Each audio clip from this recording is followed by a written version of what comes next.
Silage in Farming Simulator 25 can be made from as many as 9 different crops, and in 3 main ways, using a forage harvester, in bales, or with a forage wagon. But there's also a 4th, less popular method, which I'll talk about later. In this video, I've prepared a ranking of all the methods, not only in terms of profitability, but also efficiency, scalability, and speed, so you'll know which one really pays off. Let's start with what's most advantageous at the beginning, the cheapest way to make silage, and right away we can cross corn off the list. If you don't plan to focus solely on silage, spending $500,000 on a forage harvester will drain your budget in no time. What's worse, silage will be the only thing you can do, because once you add the cost of other machines like a seeder or a silage bunker, you'll have very little money left for fields. Technically, there's a machine for around $85,000, but it requires a tractor with nearly 400 horsepower. So it's a rather amusing option and only makes sense if you already own such a tractor. Otherwise, it's neither fast nor cheap. And speaking of methods that aren't exactly the fastest, we have to mention bales. Preparing them takes ages, and collecting them afterwards takes even longer. In general, bale physics are one of the most recognizable features of this game. Unfortunately, not because they're so refined, but quite the opposite. That's why I absolutely wouldn't recommend this method to new players. You can lose motivation to play very quickly. Anyway, making bales consumes a lot of time and isn't as cheap as it seems. Sure, the cheapest baler costs just over $60,000, but you'll also need a wrapper, and suddenly it's over $76,000. And that's still not the end, because you can't just pick up a bale and carry it to the sell point. You'll need a tractor with a front loader. And the minimum price for a tractor that meets both requirements, enough power and the ability to mount a front loader, is, believe it or not, over $100,000. That's just madness. I say madness because for the price of such a tractor, you can get everything you need for the cheapest way to make silage, grass silage, in loose form. The cheapest forage wagon costs only $30,000 and requires just 60 horsepower. That means the cheapest tractor in the game, costing around $40,000, is perfectly fine. Add a mower for $13,000 or $16,000 if you want to go fancy, and you're still within budget. Altogether, the entire setup costs roughly $100,000, although that's not entirely true, because our brilliant farm simulator doesn't always behave like a true simulator. In the real world, farmers often make silage directly on the ground. They cover it with foil, throw a few shovelfuls of soil on top, and done. Unfortunately, in the game, it's not that simple. You need a special bunker silo, and the cheapest one costs $25,000. Only then can you say you have the complete setup. But even with this extra expense, it's still the cheapest way to make your very first silage. Now someone might say, but what about the seeder or the fertilizer spreader? Well, not exactly. Grass only needs to be sown once, it grows infinitely after that. And the truth is, you don't even have to sow it yourself. You can simply buy a field where it's already growing and you're good to go. Sure, fertilizing it would be nice, but first of all, it's not necessary. And second, every crop benefits from fertilizing anyway, so it's a recurring cost in every silage method. That's why I'm not including it here, just like I'm not counting the cost of the field itself. Although it's true that when making silage in a bunker silo, you'll have a bit less space for other crops. But since we're focusing on the cheapest method, grass and a forage wagon are the clear winners in this category.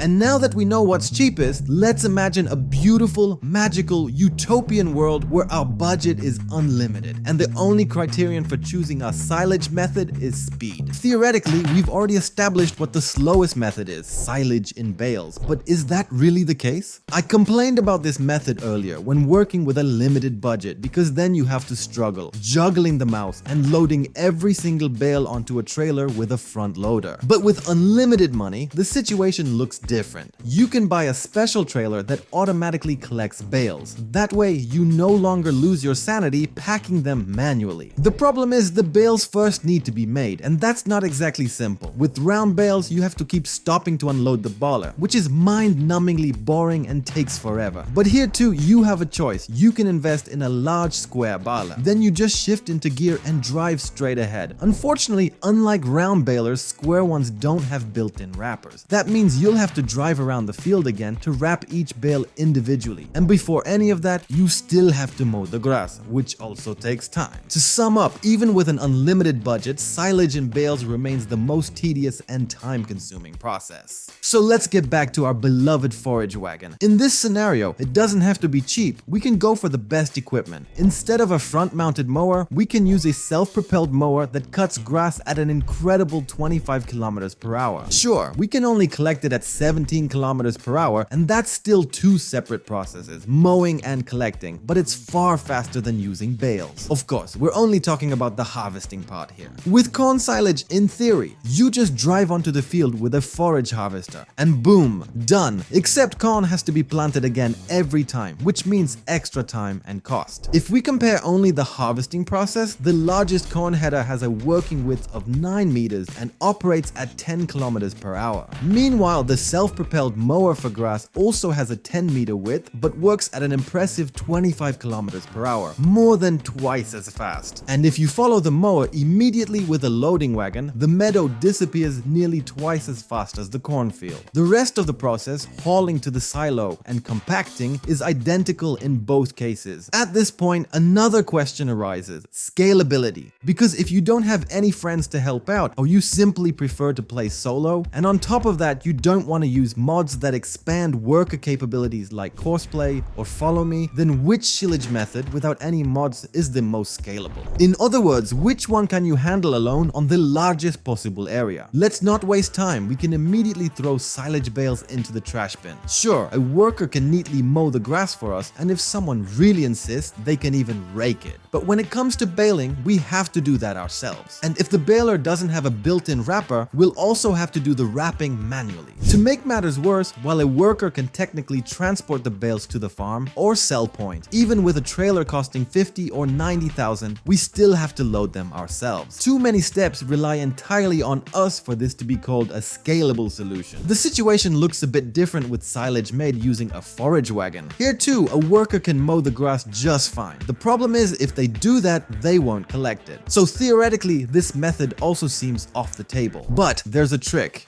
If you attach a mower to the front of your tractor and a forage wagon to the back and then hire a worker, they'll actually start mowing the grass and even turn on the wagon. The problem is, they won't lower it by themselves. However, if you start the worker with the wagon already lowered, they'll activate both the mower and the wagon and even lift it afterward. Sounds great, right? Unfortunately, it still means you have to interfere and collect the grass manually. So this method doesn't really work either unless someone knows a clever workaround, in which case definitely share it in the comments. So without a doubt, in this category, the winner is corn silage. Theoretically, the most common way to harvest it is with a forage harvester and a tractor driving alongside it with a large trailer. Unfortunately, without mods, that's not nearly as efficient as in real life, because the forage harvester will constantly stop and wait for us. Fortunately, you can attach a trailer directly to the harvester. Then the worker will do all the chopping for us, and all we have to do is swap out the trailers and dump the chaff into the silo. The worker can even handle driving to the silo on their own. There's just one small downside to this method: trailer capacity. The forage harvester only supports a limited range of compatible trailers, and it won't let you use the largest ones. That means on large fields, you'll need to swap trailers quite often. However, there is a workaround, one I already mentioned earlier in this video and initially dismissed as pointless. I'm talking, of course, about that machine, which in this case actually makes sense. With it, you can attach any trailer to your tractor and the worker will do all the work perfectly. Compared to the mower plus forage wagon combo, this setup works much better. Additionally, with this setup, you don't need to keep swapping trailers. You can simply leave the machine on the field and send the tractor directly to the silo. Theoretically, you could do the same with a forage harvester, but the tractor is obviously faster and has fewer issues maneuvering inside the silo, especially if the terrain isn't perfectly even. This way, with a decent budget, you can hire several such setups, and your only job will be detaching machines and unloading the trailers. As a result, even a very large field should disappear quite quickly. Before we move on to what most people are probably most interested in, profitability, I'd like to mention one more thing I've carefully avoided throughout the entire video: the stationary baler.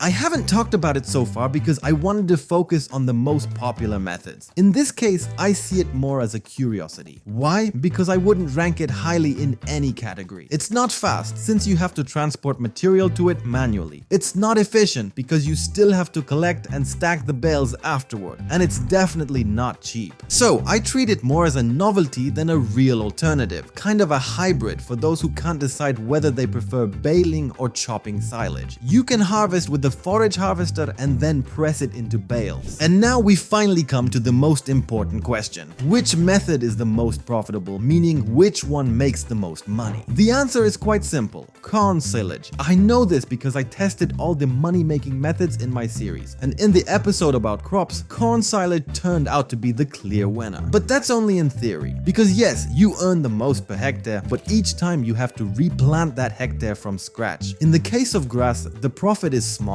but the amount of work required is much lower. To sum it up, if we're talking about pure profitability, corn wins hands down. But if we also factor in time and effort, grass has some very strong arguments in its favor. And if you're interested in topics like profitability, make sure to check out my series where I analyze the entire economy in Farming Simulator 25. Subscribe to the channel so you don't miss the next episodes, and see you soon.